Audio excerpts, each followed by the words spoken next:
Pre-reading this morning, Matthew 5, verse 8. Blessed are the pure in heart, for they will see God.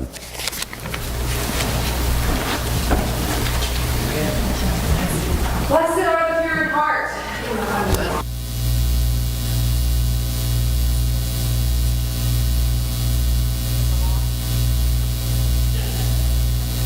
Am I on now? I can't do anything with the switch, honey. Anyway, let's start with pure in heart, so they will see God. I need to qualify that statement. If you will turn to Matthew, the 25th chapter for me. There are different ways to see God, and we will all see Him. We will all be faced. I'm really on and I'm loud, so turn it down. We will all see Him someday. We will be face to face with Him, whether we be good, whether we be bad, whether we be ugly, whether we be young, whether we be old, whether we be skinny, whether we be fat. Jesus told this parable in Matthew 25:31. When the Son of Man comes in His glory, and all the angels with Him, He will sit on His throne in heavenly glory. Okay, so there's going to be a white throne judgment. Have you heard that term? Okay?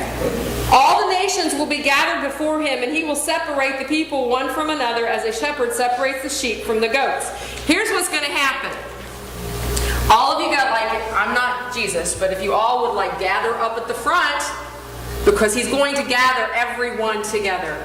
The dead will rise, the dead are all going to face Him, and you're going to stand and look at Him as He says, your name's in the Lamb's Book of Life. You can get on my right side. The rest of you, I've got an escort. And it's going to get really warm down there.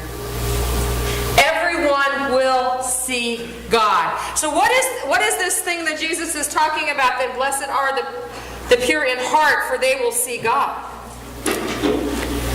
Blessed are the pure in heart, for they will see God. Well, we know we're going to see Him at the end. Everybody gets to see Him at the end. So what is Jesus saying? And oh, by the way, God's sitting right in front of them talking to Him. Maybe that's it. Maybe the pure in heart are those who are humble enough to see God right there in front of them. And not to let the world take them away, so that when Jesus is actually speaking to them, they can hear them and they can see Him. And He's saying, blessed are the pure in heart. But wait a minute, there's something else that's going on there, because I know I'm not pure in heart. Is anybody else going to claim that here? Through the blood of Christ, absolutely. On my own, But He said, blessed are the pure in heart. Happy are the pure in heart, for they will see God. Actually, happy are the pure in heart because you're seeing God, He would be saying as He was sitting there. And you're going to keep on seeing God if you're pure in heart. What does that mean? It means, as I just said, those who are humble enough to put down their own agenda, those who are humble enough to realize they need forgiveness. Oh, wait a minute. I think that was the previous Beatitudes. Did you see that? Matthew 5. Blessed are the poor in spirit. I know I need you, Lord. I can't get this right without you. Blessed are those who mourn. I have messed up so bad it brings me to tears at night sometimes, because I have failed you in so many ways. And blessed are the meek. I need you, God. I can't do this on my own. I don't have any pride left, but I know I have power in you. And blessed are those who hunger and thirst for righteousness. So please, God, I want to be like you. Fill me up. Blessed are the merciful, and therefore I will not get proud about it, but I will have mercy on everybody else, even though I realize sometimes that they're not in the same place I am. It's okay, because there was a time when I was that person, and I need your mercy even now, Lord, because through this, I ain't got it. I ain't got it all together.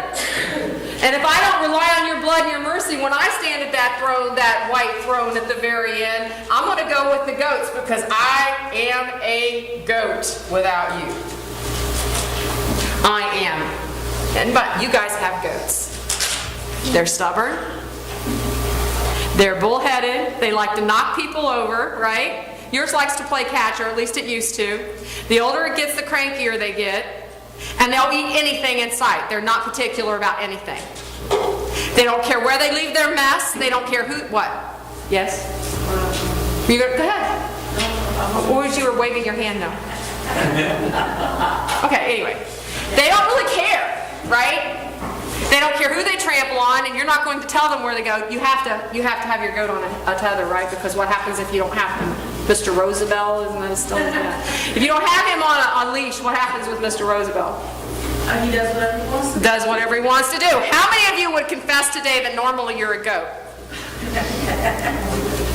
Well, God says, you're going to see me, but you're going to have to sit with the goats if you don't figure out how to be a sheep. Blessed are the pure in heart, for they will see God face to face. How are they going to do that? Well, let's look at Psalm 51, because one of the ways that Jesus taught was to use bits and pieces of the Psalms and Isaiah and Deuteronomy, especially to bring to mind to his Jewish audience very familiar passages so that they would know to go back and look them up and try to figure out what he was saying. Psalm 51. Let's look at Psalm 51 here. This is going to blow your mind.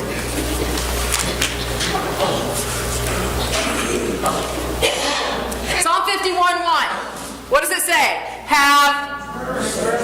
So immediately when Jesus said, "Blessed are the merciful, for they will see mercy," you know what the Jewish mind went to? Psalm 51, because they sang it at least 3 or 4 times in services within the last few weeks.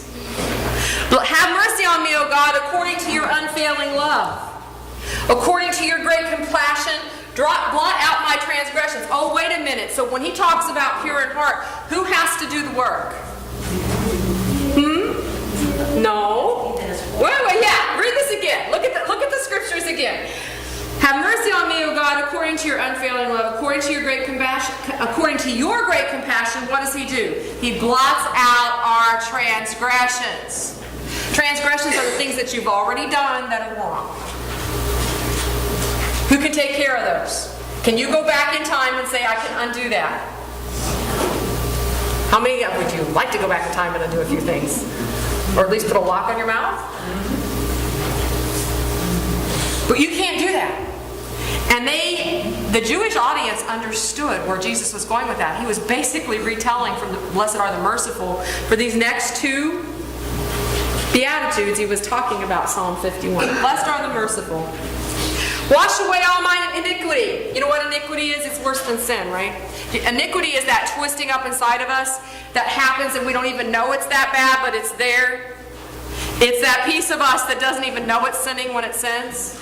Iniquity. It's that piece of you that's twisted, that anger that you can't get rid of, that really bad habit that stays there constantly and you can't seem to root it out, and everybody keeps telling you, if you'd only do this, if you'd only do that. What does it say here? Wash away all my iniquity, Lord, and cleanse me from my sin. Who's responsible to blot out your transgressions and to cleanse you from your sin? God and God alone. So how are you going to get a pure heart? Come on, how do you get a pure heart? The only way you're going to get a pure heart is... Ask for it. And in order to ask for it, where do you have to be? At Jesus' feet, right? You can't. I have to see Jesus in order to ask mercy from Jesus. Now, do I get to see him physically? Probably not always. However, I'm here to tell you today, there's a couple ways to look at this. I'm here to tell you today that I do not believe that God did not want us to see Jesus anymore when Jesus was translated. Because down through the ages and through the entire Bible, people actually saw Jesus face to face. Paul saw him, Stephen saw him, even after the transfiguration. So what has happened to us that we don't see Jesus?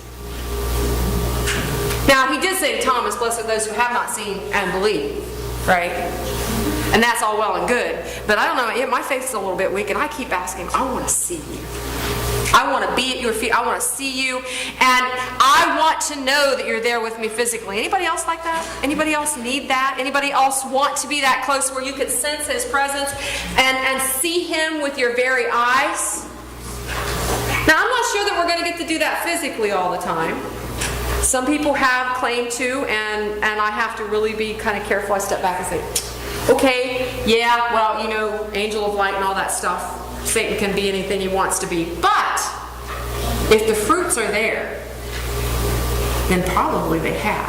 I want to rearrange your thinking about what we can see and what we can't see today, because I think the church has squashed the idea over the centuries that we still have those gifts, that we can still see Jesus like this, like I see you today. I think we have squashed things about power and miracles and those kind of things that can happen, and that's why we can not beat this struggle about being the church that God called us to be. Because we can't see Jesus for our own preconceived notions about who He is and what He's doing. And we don't want to see Him, by the way, and the rest of us, there's some of us that know what it means if you're actually at His feet, because that means He's going to show you exactly what your heart looks like before He cleans it up, just so you'll know what He did. And it's not for pride, it's so you'll be grateful to Him, right? Because that's the only one who can do it. And how many of us really want to see how nasty we really are on the inside? The Israelites got to see God at the foot of the mountain. You know what they said to Moses? You go talk to Him. We're done looking at ourselves.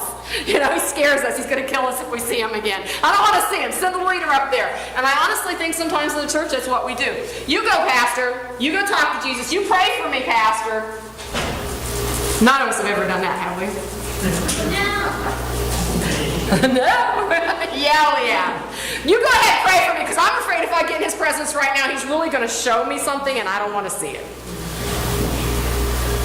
Been there, done that, daily basis. God help us all. But if you want a pure heart, guess who you have to see?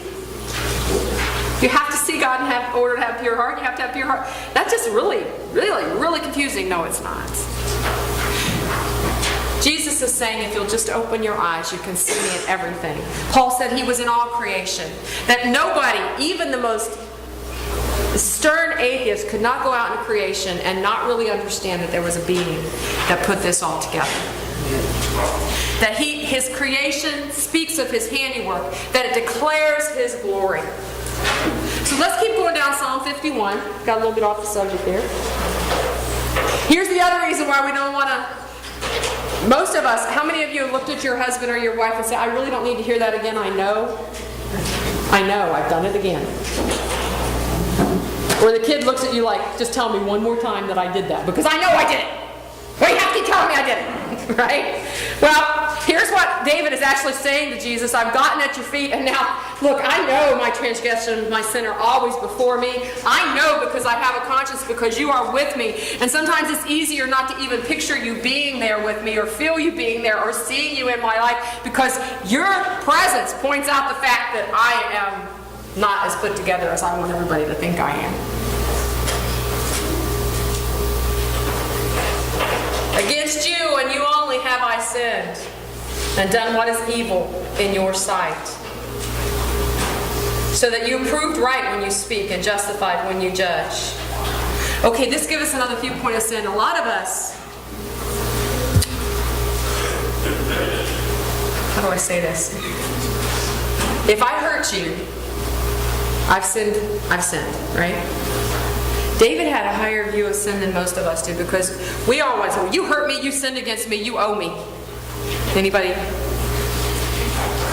Don't raise your hand, because I might call on you, right? Anyway, David had the right viewpoint though. Yes, I hurt all of these people, but when I sin is not against other people. Sin is against God and God alone, because He made us to be creatures of love, creatures of mercy, creatures of grace, creatures of light. He made us to be His sons and daughters, and we need to act like it. Amen. If we are in the constant presence of the King, all of that light that shines off of Him shines into our darkest corners and shows us the dust and the cobwebs and the sin, and that sin is against Him.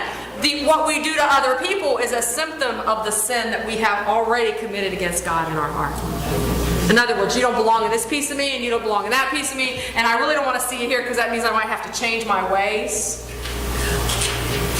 Whereas Jesus said, blessed are the pure in heart. How do you get to be pure in heart? You put yourself right in front of God and allow Him to cleanse your heart. Okay, and this flies in the face of what we're being taught today. I know it's been a long service. I'm going to wrap through this as quickly as I can. Surely I was sinful at birth and sinful from the time my mother conceived me. God made us to be blessed, royalty, children of God. He made us to carry an eternity with us. He made us to be creatures who were loved and loved back.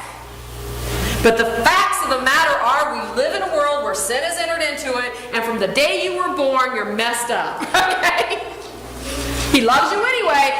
Not what a lot of people are preaching. The Bible is very clear. You are born into sin. It is in your DNA. And the only way that iniquity, that twisting, can be taken out is in the very presence of Jesus Christ. Blessed are the pure in heart, because why? They will see God. And they will see God more than just out there. They will see Him in here. And they will see Him in the changes in their own hearts and lives. And they will be surprised even when their own actions change, because they have allowed Him to be their King.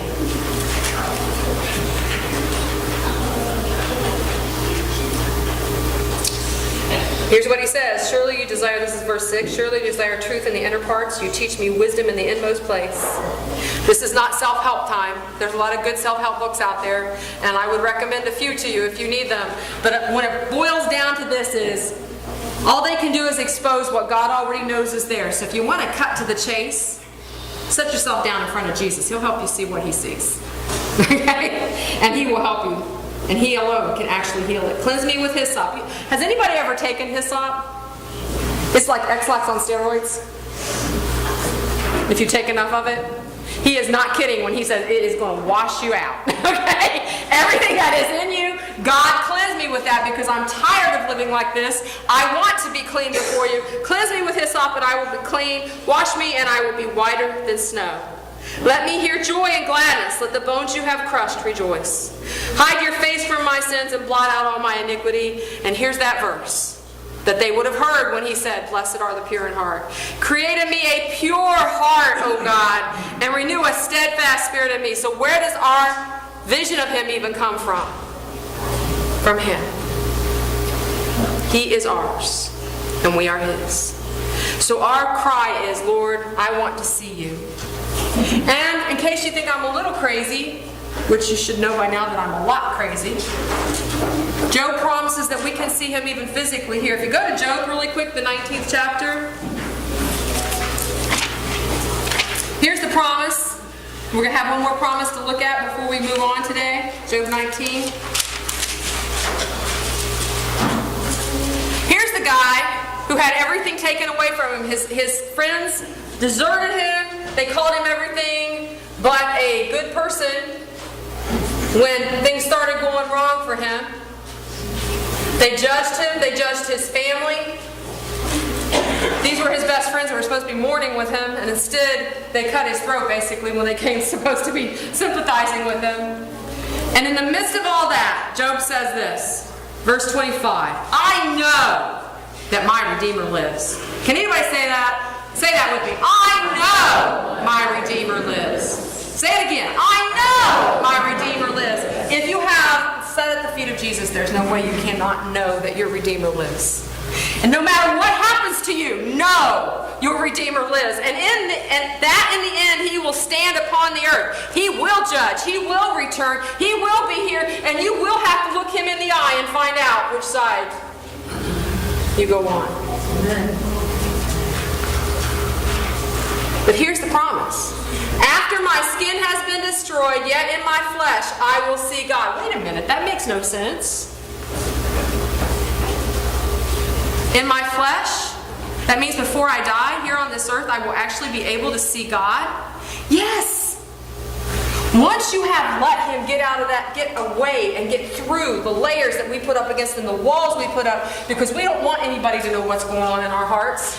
Once He gets through all the junk, all the stuff, all the family, and you allow Him to look directly at you, you can see God in the flesh. I myself will see Him. Would that be such a glorious promise today? I will see Him. I don't plan on just waiting until I get to heaven, folks. Even if I don't see Him face to face, which I ask for here daily on a daily basis, I want to see Him in you. I want to see Him in His creation. I want to see Him in every good thing that people do. I want to see Him in every bad thing people do, because He can even make the bad work out for good. Amen? I want to see God here. And He has promised us in this book that we will.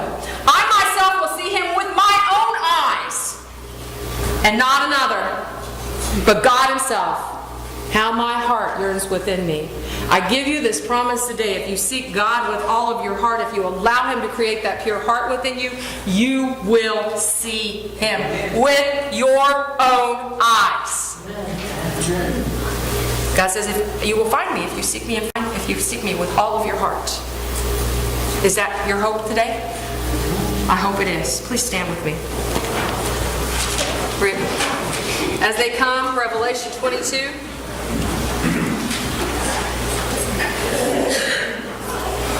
There will be a day when we won't have to do this struggle to see Him. He will be with us all the time, 24/7, without any separating.